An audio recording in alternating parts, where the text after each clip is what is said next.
आज की वीडियो में आप सभी का बहुत बहुत स्वागत है।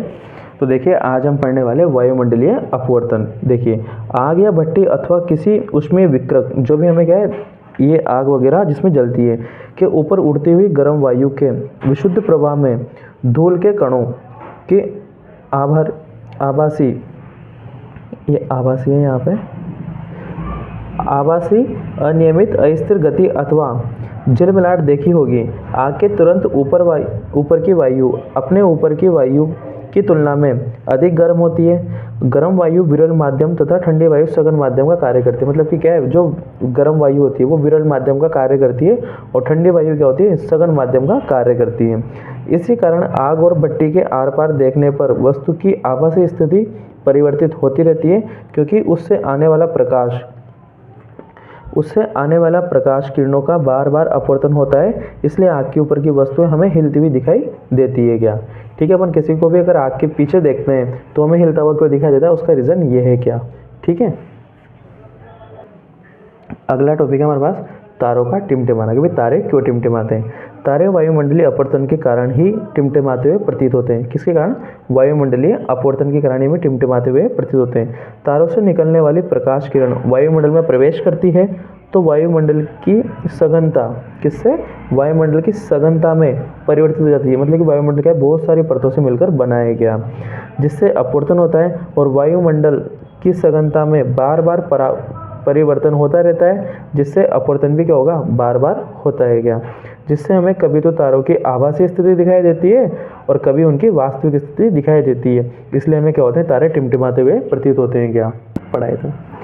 अनेक आश्चर्यजनक परिघटना देखने को मिलती है, जैसे आकाश का नीला रंग, गहरे समुद्र का जल का रंग, सूर्योदय से सूर्यास्त के समय रक्तताप दिखाई देना, टिंडल प्रभाव आदि देखते हैं। क्या ठीक है, तो वो तारे टिमटिमाने के बाद आपको ये भी सारी चीज़ें पढ़नी है, तो इनकी भी हमने वीडियो बना ली है।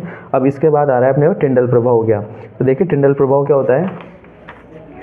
पृथ्वी का वायुमंडल सूक्ष्म कणों का एक विषमांगी मिश्रण है। इन कणों में धुआं, जल की सूक्ष्म बूंदें, धूल के निलंबित कण तथा वायु के कण सम्मिलित होते हैं। जब कोई प्रकाश किरण पुंज ऐसे महीन कण से टकराता है तो उस किरण पुंज का मार्ग दिखाई देने लगता है। क्या होने लगता है हमें? उस किरण पुंज का मार्ग, जैसे कि कोई अगरबत्ती अपन किसी रूम में जलाते हैं, क्या तो ठीक है, कोई प्रकाश किरण अगर वहाँ से आ रही है तो पूरा अगरबत्ती वाला मार्ग हमें क्या होता है, दिखाई देने लग जाता है। क्या इन कणों से विस्तृत प्रकाश परावर्तित होकर आग तक पहुँचता है। कोलाइडी कणों द्वारा प्रकाश के प्रकीर्णन की परिघटना जो प्रभाव उत्पन्न करती है, इसे हम क्या बोलते हैं, टिंडल प्रभाव कहते हैं। क्या इसमें देखना कि जब धुएं से भरे किसी कमरे में एक सूक्ष्म छिद्र से होकर कोई पतला प्रकाश पुंज कमरे में प्रवेश करता है तो प्रकाश का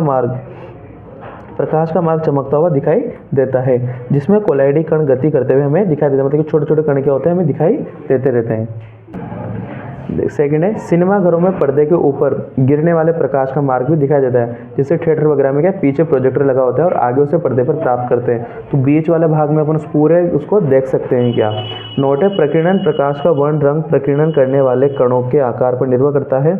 अत्यंत सूक्ष्म कण मुख्य रूप से नीले प्रकाश को प्रकीर्णित करते हैं, जबकि बड़े साइज के कण अतिरिक्त रंग देने वाले लाल रंग के प्रकाश को क्या करते हैं, प्रकीर्णित करते हैं। क्या यदि प्रकीर्णित करने वाले कणों का साइज बहुत बड़ा है तो प्रकीर्णित प्रकाश श्वेत भी प्रतीत होता है। तो इसी के साथ हमारे ये टिंडल प्रभाव हमने कंप्लीट कर दिया है। तो आज की वीडियो में इतना ही, बाकी अगली वीडियो में।